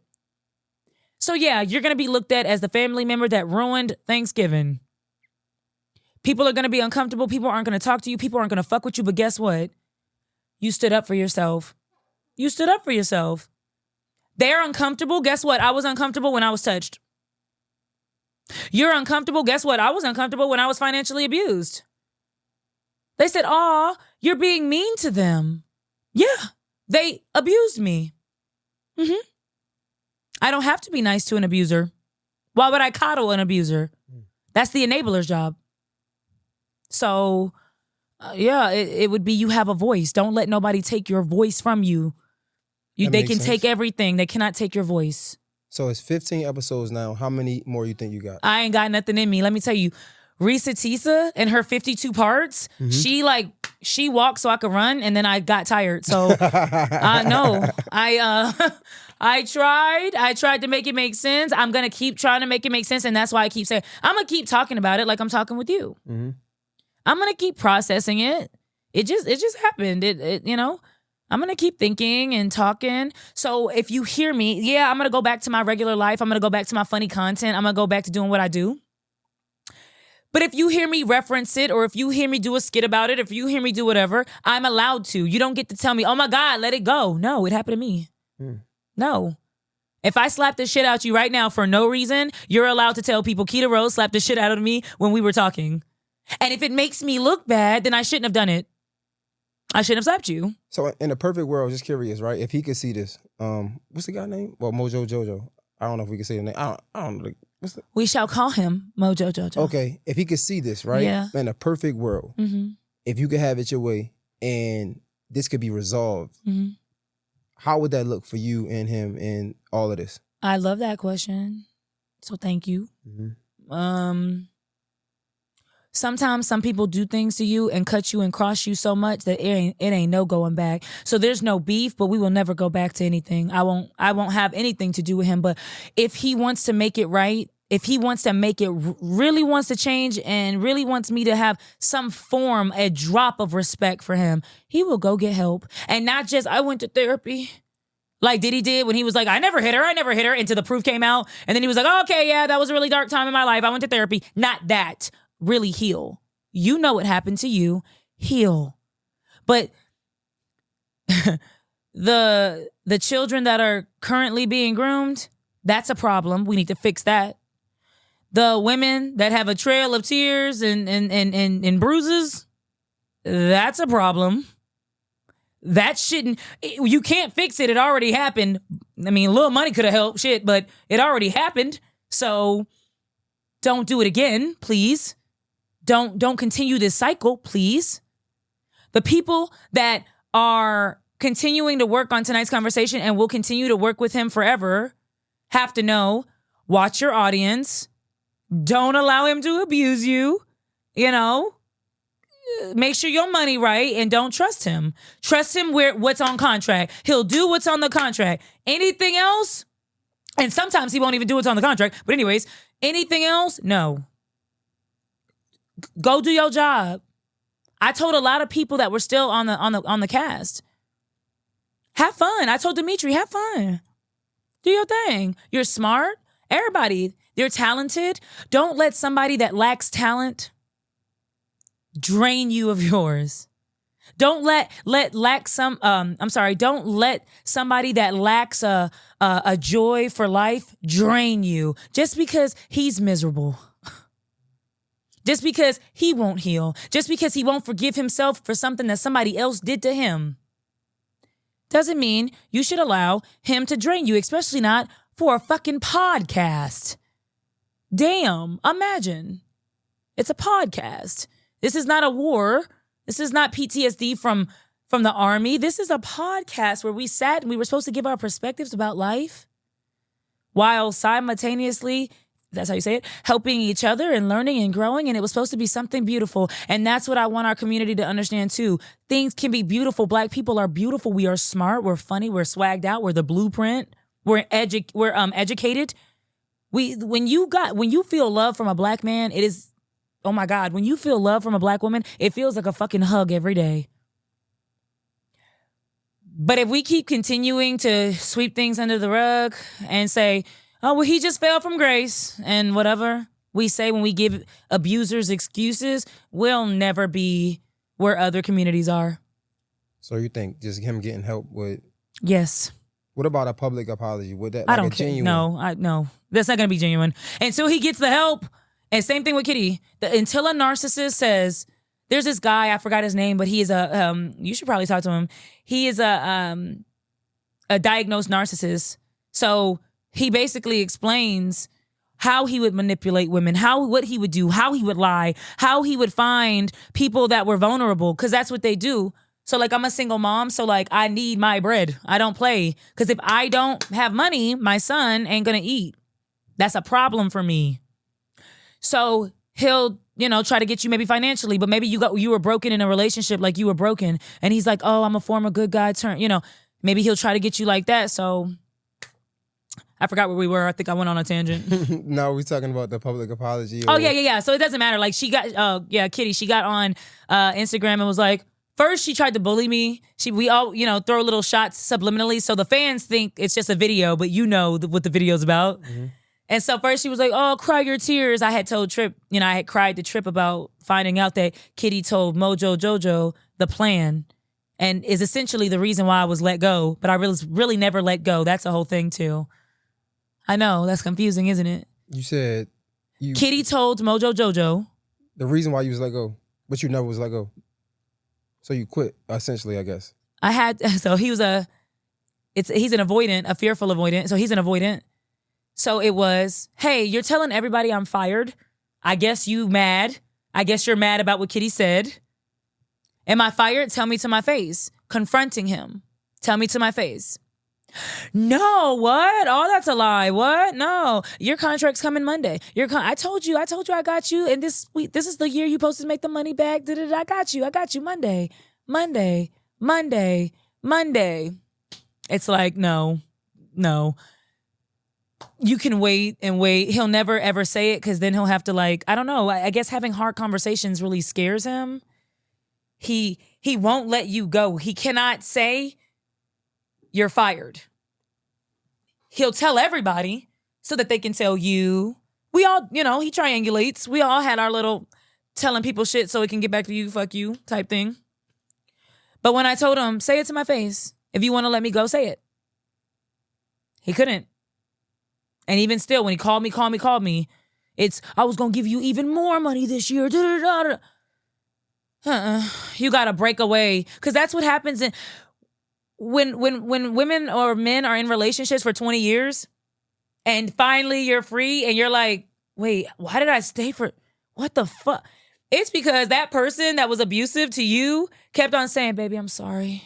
Like, Kitty's exes came out too. Mm. And those were men, lots of them. Holy smokes. So wait, was you, because you said she apologized, right? And could y'all piece it up? Or? Hell no. It's the same way. She's a narcissist. People are like, why did you put Kitty in it? Listen, Kitty, I wasn't even gonna talk about. Fuck her, okay? She was my friend. She snaked me. She wanted, she wanted some bread. She wanted the position, so she got me out. She got Randy out too. Cool. Fuck her. But she's a female narcissist because when I threw in I got a problem with her too, her exes came out. And then, I'm sitting there and I'm thinking you really got close with me. You really found out things about my, family. You really wanted to have family day. You really wanted to make a point to buy me and my son matching shirts so we can all do movie night. You really got close. And then you snaked me and said, oh, it's just business. Then why did you get so personal? Why did you want to get so... if it's just business, then I see you on stage. And then if we at the green room, I'll say hi. It's just business. Why did you want to infiltrate? Why did you want to become so close just to... snake? It's the same way he does. I'm your brother. You're my sister. You're my sister. Come on, sister. Come on, sister. Just a snake. So I thought it would be nice to, demonstrate. I was wanting to teach. I wanted to start the series for a lot of reasons. It didn't go the way it needed to, but here we are.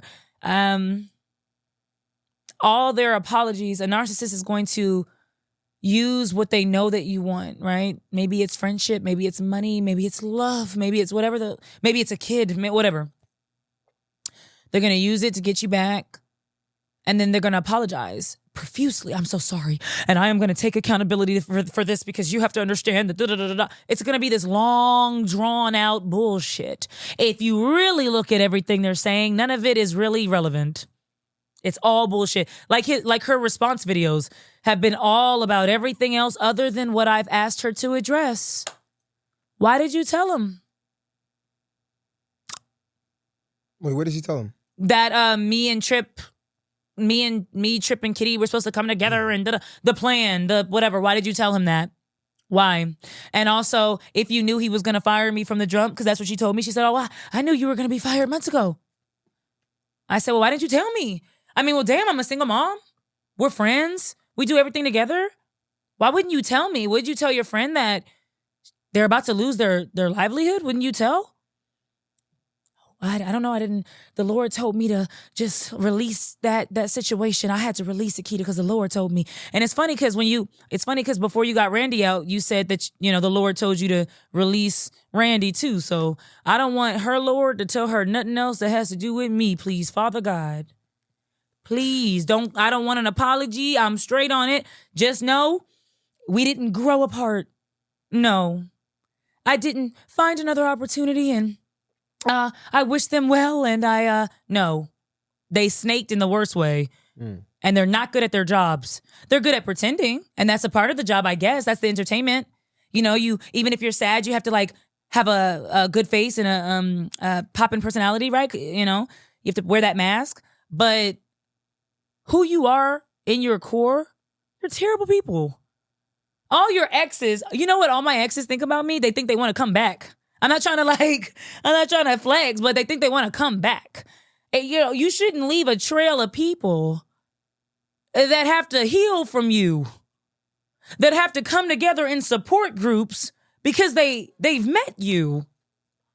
And then fuck it, even if that's the case and it is what it is, you shouldn't be giving advice on how to not do that because you clearly haven't, you clearly haven't taken it.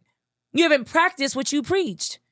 And we live in a society where we're allowing even preachers to get away with not practicing what they preach. These people are bad at their jobs. And now it's time for you to find another job, I feel. Or don't. But in 10 years, when something fucked up happens, because it will, because these people never change, I don't want anybody to say, how come no one said anything? Keita said it, didn't she? I said it. I said, hey, there's a lot of fucked up shit going on over there. Now I'm gonna move on. But y'all should pay attention to that shit because it's a lot. So what would you say, where do you go next from this? I go on to creating. That's it. Do you go back to the relationship content? I never changed. I never stopped. If you go through my pages, you'll see videos from, 2018. I always created. Opportunities come. You create opportunities for yourself to make money. You monetize, but you sell products. You do your thing. I do my thing. But I didn't grow apart from this company or from these people, right? I didn't just want to take my own way. No, I clawed my way out of this shit. And I did so out of debt. I got out of debt. And I'm gonna, I'm proud of myself. I wish more people would do that when they make bad, decisions, bad financial decisions. A lot of the times we just keep making those decisions and then we say, fuck it. It's just, no, we need to calm down. I know you want the money. I know you want to have things and do everything, but slow down and figure out how to make the money. And try not to have mentors that make it by stealing, lying, manipulating, because 9 times out of 10, you're going to start stealing, lying, and manipulating because that's going to be the environment, right? Slow down, figure it out. Yes, it's going to take a long time. Yes, you want millions at 22. I get it. Yes, but you might get your first million at 35. And we also are conditioned to believe after 30, it's over. Nigga, bye. Facts. Stop. Nah, facts. So that's where I think a lot of the abuse happens too, when we want to run after the money. We want the money. We need to just chill. You gonna get it. I swear to God. People are like, you're never gonna work again because you did that. No influencers are gonna want to work with you. No da-da-da-da. Niggas I ain't even never... People I've been fans of forever have reached out. What are you talking about? What are you saying? I was gonna ask you, would you go back to radio?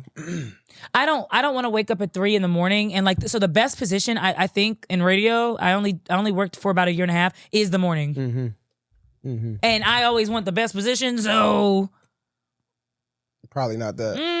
I can like sell you a show. Maybe you can run that bitch, but I don't know. Okay. Yeah. Okay. So you just content creating. That's your bag right now. Content create. I create. I create, and I teach. And I teach from the shit that I've been through. I'm also educated. I can teach you about media. I've been to school, but I think it's important to lead and to teach by experience, right? I know how you feel because I was there. Not you shouldn't feel like that. You so weak, you so stupid, just follow me, give me your money. Nah, I was there. If you see me now and it seems like I have it all together, it's because I had to go through hell to get it. So let me teach you how. Do you feel better? Yes. You do? I feel no, physically, my body is drained. I've been through manic and depressive episodes. I'm tired. I'm unmedicated. That's the name of my podcast. So maybe you could come on my podcast one day. It's unmedicated, but you started already? That was the investment. That was the Okay.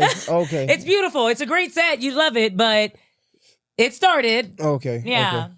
Yeah. All right. So that was the you gonna show. do that on your own, or you gonna do that on your own? I did it on my own. He was supposed to invest in it. He didn't. No, I'm saying like now. Oh yeah. Okay. Well, from the jump, I did it on my. He's never done it. He's never. That was the lies. Okay. I think if I didn't, I guess. Oh, thank you, because I guess I just got a light bulb. I wouldn't have invested so much money into those business ventures if I didn't think I would have had a partner. That's why I invested, because I knew I had a partner that was going to come in the back end. That's not right. Like, that would be one advice I would say. There is no, I'm going to come in. Why can't you just do it now? Just have them do it now. If they're not going to do it now, they're not going to do it. So I invested a shit ton of money because I thought he would help. Same as Kitty. We thought. And then he didn't. So then I would have played it a little smarter if I thought. But that's what getting, trusting the wrong person got me. So that's my fault. You know what I mean? Okay, so you feel a little bit better. So I feel physically, I'm drained. But I'm about to be on somebody's beach, spreading my ass cheeks on the sand. So I'll be fine physically. Mentally, I feel stronger because I'm away from him. I'm happier. Like, yeah, all this mess and all this shit is like, no, can I ever feel good with all that shit happening? No, I'm sure everybody is stressed out. This is terrible. But I did want to showcase this is what abuse does. Because you didn't heal, because you do things and start fires because of all this, look what happens when it can't be swept. What if the pile is so big you can't sweep it under the rug? Well, it blows everywhere, right? Boom. That's what happens. So heal. Okay, so before we get out of here, right? I'm just curious. What do you tell the Keita Rose like 4 years ago, or not even 4 years ago, let's say 2 years ago when you're in the middle of it. Man. And you're confused and you don't understand, like, what do you tell that person? Okay. Damn, you're good. Thank you. Yeah. Okay. I think I tell her them little jokes and them little insults are getting to you, even though you say they aren't. And it's making you feel like you aren't ever going to be anything without the platform. Even though who you were before got you the following that got the platform where it is. I didn't think like that because I wasn't pouring into myself and because I wasn't loving myself. If I loved myself then, why you stay in an abusive relationship or an abusive situation for so long is because if you loved yourself, you would have never allowed yourself to be talked to like that, to be spit upon, to be called in the middle of the night, to be treated this way. You would have never let yourself go through this. So maybe you think you love yourself, but subconsciously look at your actions and look at what you're allowing in your life. And if what you're allowing in your life, doesn't reflect a person that loves themselves, you do not love yourself. You're functioning. We're taught how to function through depression, function through mental illness, function through abuse, through trauma. No. Stop. It's time to stop functioning and showing each other how strong we are. And it's time to have a breakdown. Stop and say, you don't need this. Now, 2 years ago, I invested in that pod or the merch or any other lies he said. I told myself I'm in debt and I cannot leave this situation until I get out of debt. I do not want to leave a situation that I started with less than what I had when I came in. It's unfair. So work harder. That's what I told myself then. But what I would tell myself now is get out of it. You'll figure it out. Get out of it. You'll figure it out. Trust God. You say you trust God? Why? You say you trust God. Trust God. He would have made a way 2 years ago. I'm sorry. I don't know where it is. It's okay. He would have made a way a long time ago. Wait, I didn't believe in myself. I guess. I thought I did. Like, I always felt confident. I've always been like a confident person, but clearly I wasn't because I sat in a situation for a long time that I shouldn't have been in. So clearly I wasn't that confident. So I would say all that to her. And I'd be like, damn, but you know, ass is assing and you look good still. So good for you. Mm-hmm. So now you're confident again. I think so. I feel it. Yes. Yeah, I got me back. That's what happens when you're in a situation that takes you. It doesn't just drain your money or drain your whatever. It drains who you are. I wasn't posting for months. I had to like look at, I would literally be on tour, so I would work, but I would look at comments like, oh, girl, I had to unfollow her because she ain't been posting. What's up? Da-da-da. And I'm like, damn. I don't even want to post anymore. I don't even care about this shit no more. That's how I felt. Like, I don't even care. But it's like, you do care. You're drained. You're tired. You're burnt out. You're in debt. You care. You just got to get yourself out of this bad situation. That's all. And I got myself out of a bad situation. Now, a lot of people don't agree with how I got myself out of this. But sometimes you have to go through extreme measures in order to have people leave you the fuck alone. Like, I don't know what else to say. I promise I'm about to let you out here, but I'm just curious because, like, I feel like, because I felt bad. I feel like we're going a long time. Like, I'm just talking. It's okay. It's okay. It's all right. But it just, I don't know. I feel like this. Like, I'm not really big on, like, you know how people be energy and stuff like that. Yeah, I wasn't. I just feel like, I don't know, man. It's just something that's like, I just want to make sure you're okay because it feels like you just, you know, I'm like, my first thing I'm thinking, like, when the last time, like, you just, like, kicked it with your son or just hugged him, like, yeah, like, because it feel like you need a hug, and I don't know. It's like I just feel like I love hugs. I hug my son. I hug my or like a good cry. Like, it just feel like you I be crying. Need that. I don't. Let me tell you why I don't. So as you reflect on things that hit you in real time, you're gonna feel choked up.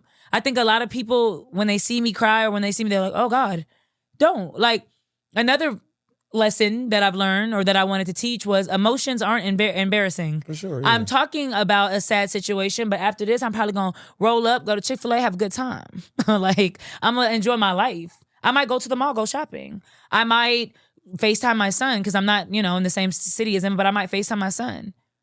I get love from my family and my community. I can stand up strong because I came from love. I have love. I'm okay. I have hugs. I can hug Mary right now. Hey, Mary. I love you, bitch. Like, I can hug Mary right now. Okay. I'm okay. But this I wanted to showcase, sometimes you're going to laugh and sometimes you're going to cry. Sometimes you're going to joke and sometimes that's what abuse is. I bet I don't want to say that you were abused as a child. I don't want to say that. But throughout your childhood, having a mother that was on drugs, I bet there was times you were sad, but I bet there was times that you had a great ass time. Okay. So was your whole experience, you know what I mean? Was it all terrible? No, but it was times where I needed hugs though. Okay. And I hope, I wanted you to get that. It was times where I needed to hit the punching bag. It was times where I just needed to release, like, just. But I need kids to understand that. I don't know how to do it yet, but I hope this video ages well because I need kids to understand that when you need a punching bag, say it. Don't just be angry. Mm-hmm. I was just angry, like, but nobody did anything to me. So people were like, what the fuck? People in my household were like, what the fuck is wrong with you? Mm-hmm. I'm just mad. She's just a girl. That's why they think boys are better to raise than girls. Because girls have all these feelings and emotions, and boys are just like, oh, yeah, he's a boy, he's fine. No, but like, everybody got that. Boys got them too. So when you feel like you need a hug, say it. So even if you're not strong enough to talk about your abuse, okay, say I need a hug right now.